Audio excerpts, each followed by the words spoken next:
This past fall, I was experiencing pain in my arm and my chest, among other physical symptoms that left me anxious and unsure about what was going on. After a trip to the ER and the cardiologist, I was cleared, but I was left with little answers. And it was then that I discovered my symptoms were shared with hundreds of thousands of women from around the world. Unfortunately, at the center, a taboo subject: breast implants. Breast implant illness is not recognized as a formal medical diagnosis, and there are no specific tests to determine if you have it. More than 300,000 women in the U.S. get breast implants every single year. The majority have no problems, but 40,000 women do have them removed each year. Tonight, I bring you my personal story.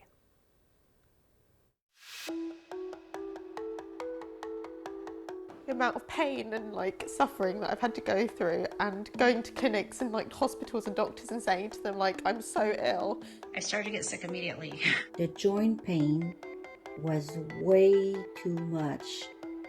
I felt that each bone of my spine will break. A laundry list of symptoms experienced by some women around the world. The term breast implant illness is described as a variety of systemic symptoms that follow breast reconstruction or augmentation with breast implants.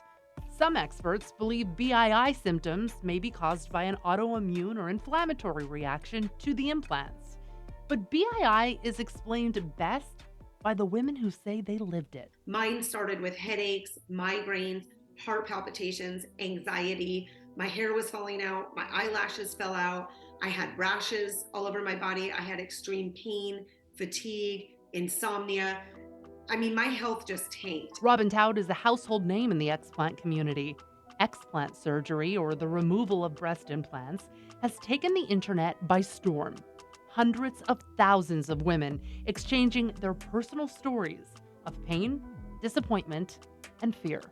Taut is a breast cancer survivor and the co-founder of the Global Patient Advocacy Coalition. She's worked with lawmakers in her state of Arizona and has shared her personal testimony in front of the FDA. At the end of the day, women have to look at the benefits and the risks and just make a decision that's best for them.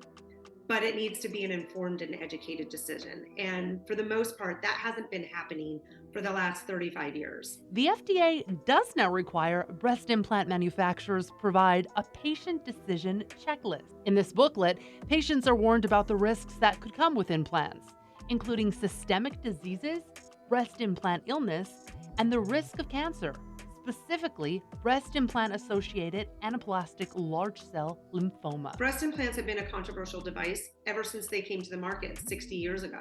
They've been making women sick for 60 years.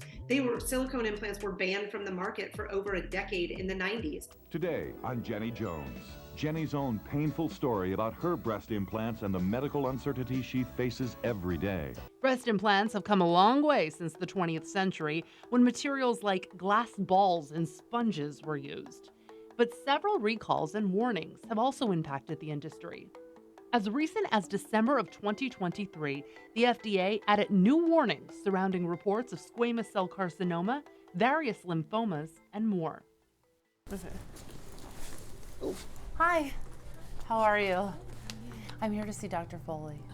So why don't you walk me through the reasons why you want to do this in the first place? So a couple months ago, I was having heart pain, like chest pain, and I even went to the ER, I went to the cardiologist, and they couldn't find anything wrong with me. And then I print out this BII symptom list. And it may not necessarily be the breast implants that are causing the problem, but sometimes it is the breast implants, and some patients do have resolution of their symptoms by taking out the breast implants. Dr. Foley was the third surgeon I met with to discuss my symptoms and my options. After taking a hard look through my medical records, he was confident the breast implants were directly related to some of my symptoms. I think if we do a surgery for you, we're going to be able to fix the problem. But not everyone is fortunate enough to get such clear information. Felt like I was going crazy because 6 surgeons and an MRI said that I was fine. Now, MRI is not perfect. You know, it is possible for there to be a break somewhere, and the MRI could miss it. Andy Liu is an explant and wellness coach and author of Treasured Chest. I'm angry at myself. This was an elective surgery. I had no kids. I wanted to do it. And now I don't have a choice but to explant. I'm in pain. Something's wrong. And so I'm angry at myself, and I'm a little embarrassed. This is so much more than something that is, a sensualized thing. This is everything that we are as divinity, as this divine woman, our intuition, how we rear our children. And we carry so much more, but then we also carry shame. And so the women have to go through, just like you are realizing now, that deep shame and then the unraveling of why we did this to ourselves, because there has been, unfortunately, an international narrative of, well, you did this to yourself. I'm going under. It's scary. And it's always a risk, right? There's always a risk with that. And now I'm, my, 20-something-year-old self did not think of this, right? All right, so how are you feeling? I feel excited and I feel like it's gonna be good. I feel confident. Behind that smile, I was nervous, but desperate to feel better for myself and my family. Hello there. I mean, we could fill 20 football stadiums filled with sick women. That's not rare, and there's something to it. How can you prove that these symptoms were from breast implants? I removed my breast implants and all of the symptoms went away. My hair grew back. My eyelashes grew back. I mean, at some point we have to look at common sense, don't we?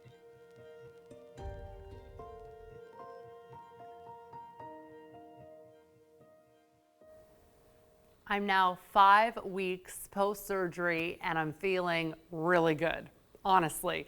Here's my advice to other women who are watching. If you're considering implants for whatever the reason, meet with more than one surgeon, get multiple opinions. I want to say that there is much more to this and you can find it all online. Please follow me on social media and YouTube as well. Thank you guys for letting me share with you my personal story.